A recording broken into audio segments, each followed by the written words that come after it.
The Giant's Heart was written by Scottish author George MacDonald and was first published in 1863. Join me now for an interesting story. The Giant's Heart.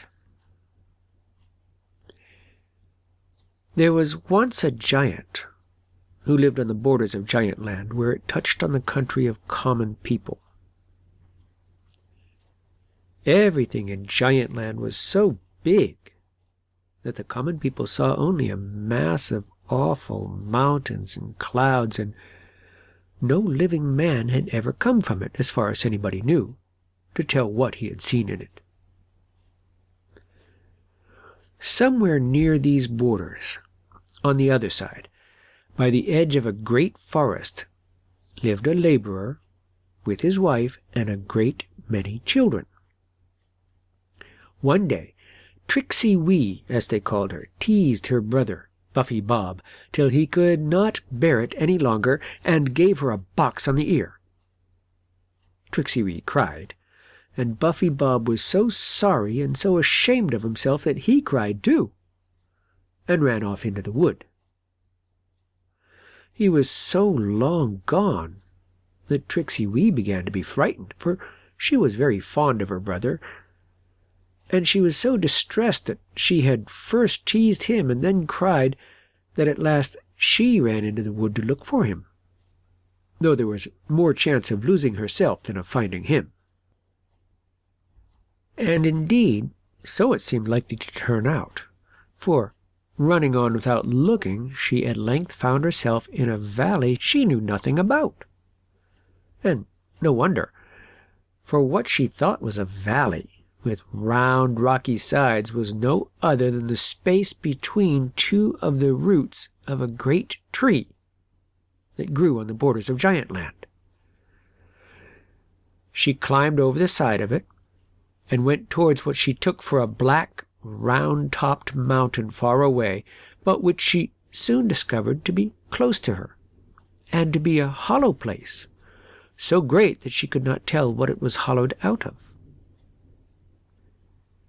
Staring at it, she found that it was a doorway, and going nearer and staring harder, she saw the door far in, with a knocker of iron upon it, a great many yards above her head, and as large as the anchor of a big ship. Now, nobody had ever been unkind to Trixie Wee, and therefore she was not afraid of anybody, for Buffy Bob's box on the ear she did not think worth considering. So, spying a little hole at the bottom of the door which had been nibbled by some giant mouse, she crept through it, and found herself in an enormous hall. She could not have seen the other end of it at all, except for the great fire that was burning there, diminished to a spark in the distance. Toward this fire she ran as fast as she could, and was not far from it, when something fell before her with a great clatter, over which she tumbled, and went rolling on the floor. She was not much hurt, however, and got up in a moment. Then she saw that what she had fallen over was not unlike a great iron bucket. When she examined it more closely, she discovered that it was a thimble, and looking up to see who had dropped it, beheld a huge face with spectacles as big as the round windows in a church bending over her and looking everywhere for the thimble. Trixie Wee immediately laid hold of it in both her arms and lifted it about an inch nearer to the nose of the peering giantess. This movement made the old lady see where it was, and her finger popping into it, it vanished from the eyes of Trixie Wee, buried in the folds of a white stocking, like a cloud in the sky, which Mrs. Giant was busy darning. For it was Saturday night, and her husband would wear nothing but white stockings on Sunday. To be sure, he did eat little children, but only very little ones, and if it ever crossed his mind that it was the wrong thing to do, he always said to himself that he wore whiter stockings on Sunday than any other giant in all Giantland. At the same instant, Trixie Wee heard a sound like the wind in a tree full of leaves, and could not think what it could be, till, looking up, she found that it was the giantess whispering to her, and when she tried very hard, she could hear what she said well enough. "Run away, dear little girl," she said, "as fast as you can, for my husband will be home in a few minutes." "But I've never been naughty to your husband," said Trixie Wee, looking up in the giantess's face. "That doesn't matter. You had better go. He is fond of little children, particularly little girls." "Oh, then he won't hurt me." "I am not sure of that. He is so fond of them that he eats them up, and I am afraid he couldn't help hurting you a little. He's a very good man, though." "Oh, then," began Trixie Wee, feeling rather frightened, but before she could finish her sentence, she heard the sound of footsteps, very far apart and very heavy. The next moment, who should come running towards her, full speed and as pale as death, but Buffy Bob. She held out her arms, and he ran into them, but when she tried to kiss him, she only kissed the back of his head, for his white face and round eyes were turned to the door. "Run, children, run and hide," said the giantess. "Come, Buffy," said Trixie. "Yonder's a great break. We'll hide in it." Now, the break was a big broom, and they had just got into the bristles of it when they heard the door open with a sound of thunder, and in stalked the giant. You would have thought you saw the whole earth through the door when he opened it, so wide was it, and when he closed it, it was like nightfall. "Where is that little boy?" he cried, with a voice like the bellowing of a cannon. He looked a very nice boy indeed. I am almost sure he crept through the mouse hole at the bottom of the door. "Where is he, my dear?" "I don't know," answered the giantess. "But you know it is wicked to tell lies, don't you, my dear?" retorted the giant. "Now, you ridiculous old Thunderthump," said his wife with a smile as broad as the sea in the sun, "how can I mend your white stockings and look after little boys? You've got plenty to last you over Sunday, I am sure. Just look at what good little boys they are." Trixie Wee and Buffy Bob peered through the bristles and discovered a row of little boys, about a dozen, with very fat faces and goggle eyes, sitting before the fire and looking stupidly into it. Thunderthump intended the most of these for pickling, and was feeding them well before salting them. Now and then, however, he could not keep his teeth off them, and would eat one by the by, without salt. He strode up to the wretched children. Now, what made them very wretched indeed was that they knew if they could only keep from eating and grow thin, the giant would dislike them and turn them out to find their way home. But notwithstanding this, so greedy were they that they ate as much as ever they could hold. The giantess who fed them comforted herself with thinking that they were not real boys and girls, but only little pigs pretending to be boys and girls.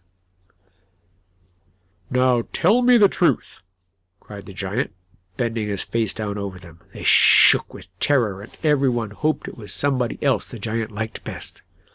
"Where is the little boy that ran into the hall just now? Whoever tells me a lie shall be instantly boiled." "He's in the broom," cried one dough-faced boy. "He's in there, and a little girl with him." "The naughty children," cried the giant, "to hide from me," and he made a stride towards the broom. "Catch hold of the bristles, Bobby. Get right into a tuft and hold on," cried Trixie Wee, just in time. The giant caught up the broom, and, seeing nothing under it, set it down again with a force that threw both of them on the floor. He then made 2 strides to the boys, caught the dough-faced one by the neck, took the lid off a great pot that was boiling on the fire, popped him in, as if he had been a trussed chicken, put the lid on again, and said, "There, boys, see what comes of lying?" Asked no more questions, for, as he always kept his word, he was afraid he might have to do the same to them all, and he did not like boiled boys. He liked to eat them crisp, as radishes, whether forked or not, ought to be eaten. He then sat down and asked his wife if his supper was ready. She looked into the pot, and throwing the boy out with the ladle, as if he had been a black beetle that had tumbled in and had had the worst of it, answered that she thought it was. Whereupon he rose to help her, and taking the pot from the fire, poured the whole contents, bubbling and splashing, into a dish like a vat. Then they sat down to supper.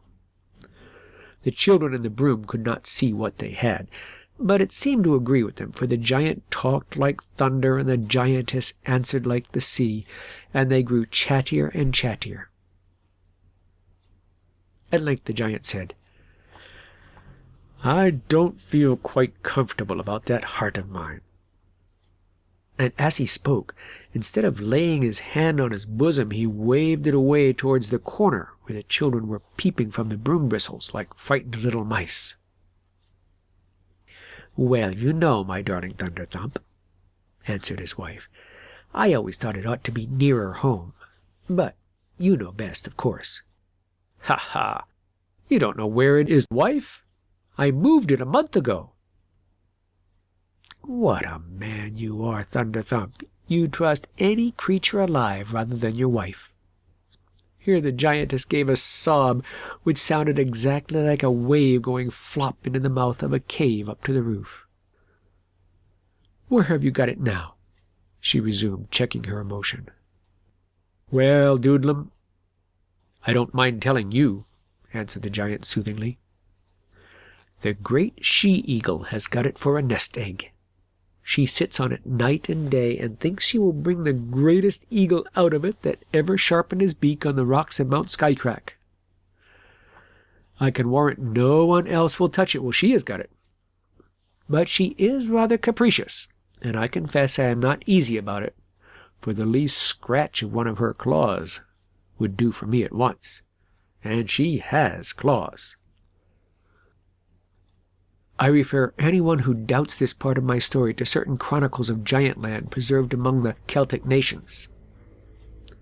It was quite a common thing for a giant to put his heart out to nurse because he did not like the trouble and responsibility of doing it himself, although I must confess it was a dangerous sort of plan to take, especially with such a delicate viscus as the heart. All this time, Buffy Bob and Trixie Wee were listening with long ears. "Oh," thought Trixie Wee, "if I could but find the giant's cruel heart, wouldn't I give it a squeeze?" The giant and giantess went on talking for a long time. The giantess kept advising the giant to hide his heart somewhere in the house. But he seemed afraid of the advantage it would give her over him. "You could hide it at the bottom of the flour barrel," said she. "That would make me feel choky," answered he. "Well, in the coal cellar. Or in the dust hole, that's the place. No one would think of looking for your heart in the dust hole." "Worse and worse," cried the giant. "Well, the water butt," suggested she. No, it would grow spongy there." "Well, what will you do with it?" "I will leave it a month longer where it is, and then I will give it to the Queen of the Kangaroos, and she will carry it in her pouch for me. It is best to change its place, you know, lest my enemies should scent it out. But, dear Doodlem, it's a fretting care to have a heart of one's own to look after. The responsibility is too much for me. If it were not for a bite of radish now and then, I could never bear it." Here the giant looked lovingly toward the row of little boys by the fire, all of whom were nodding, or asleep on the floor. "Why don't you trust it to me, dear Thunderthump?" said his wife. "I would take the best possible care of it." "I don't doubt it, my love, but the responsibility would be too much for you. You would no longer be my darling, light-hearted, airy, laughing Doodlem. It would transform you into a heavy, oppressed woman, weary of life, as I am." The giant closed his eyes and pretended to go to sleep. His wife got his stockings and went on with her darning. Soon the giant's pretense became reality, and the giantess began to nod over her work. "Now, Buffy," whispered Trixie Wee, "now's our time. I think it's moonlight, and we had better be off. There's a door with a hole for the cat just behind us." "All right," said Bob. "I'm ready." So they got out of the broom brake and crept to the door. But to their great disappointment, when they got through it, they found themselves in a sort of shed. It was full of tubs and things, and though it was built of wood only, they could not find a crack. "Let us try this hole," said Trixie, for the giant and giantess were sleeping behind them, and they dared not go back. "All right," said Bob. He seldom said anything else than "all right." Now, this hole was in a mound that came in through the wall of the shed and went along the floor for some distance. They crawled into it and found it very dark. But groping their way along, they soon came to a small crack through which they saw grass, pale in the moonshine. As they crept on, they found the hole began to get wider and lead upwards. "What is that noise of rushing?" said Buffy Bob. "I can't tell," replied Trixie, "for you see, I don't know what we are in." The fact was, they were creeping along a channel in the heart of a giant tree, and the noise they heard was the noise of the sap rushing along its wooden pipes. When they laid their ears to the wall, they heard it gurgling along with a pleasant noise. "It sounds kind and good," said Trixie. "It is water running. Now it must be running from somewhere to somewhere. I think we had better go on, and we shall come somewhere." It was now rather difficult to go on, for they had to climb as if they were climbing a hill, and now the passage was wide. Nearly worn out, they saw a light overhead at last, and creeping through a crack into the open air, found themselves on the fork of a huge tree. A great, broad, uneven space lay around them, out of which spread boughs in every direction, the smallest of them as big as the biggest tree in the country of common people. Overhead were leaves enough to supply all the trees they had ever seen. Not much moonlight could come through, but the leaves would glimmer white in the wind at times. The tree was full of giant birds. Every now and then one would sweep through with a great noise. But, except an unusual chirp, sounding like a shrill pipe in a grand organ, they made no noise. All at once an owl began to hoot. He thought he was singing. As soon as he began, other birds replied, making rare game of him. To their astonishment, the children found they could understand every word they sang, and what they sang was something like this: "I will sing a song, I'm the owl." "Sing a song, you sing-song, ugly fowl. What will you sing about, night in and day out?" "Sing about the night. I'm the owl." "You could not see for the light, stupid fowl." "Oh, the moon and the dew and the shadows, to-woo." The owl spread out his silent, soft, sly wings, and lighting between Trixie Wee and Buffy Bob, nearly smothered them, closing up one under each wing. It was like being buried in a down bed, but the owl did not like anything between his sides and his wings, so he opened his wings again, and the children made haste to get out. Trixie Wee immediately went in front of the bird, and looking up into his huge face, which was as round as the eyes of the giantess's spectacles, and much bigger, dropped a pretty curtsy and said, "Please, Mr. Owl, I want to whisper to you." "Very well, small child," answered the owl, looking important and stooping his ear towards her. "What is it?" "Please, tell me where the eagle lives that sits on the giant's heart." "Oh, you naughty child! That's a secret. For shame!" and with a great hiss that terrified them, the owl flew into the tree. All birds are fond of secrets, but not many of them can keep them so well as the owl. So the children went on because they did not know what else to do. They found the way very rough and difficult. The tree was so full of humps and hollows.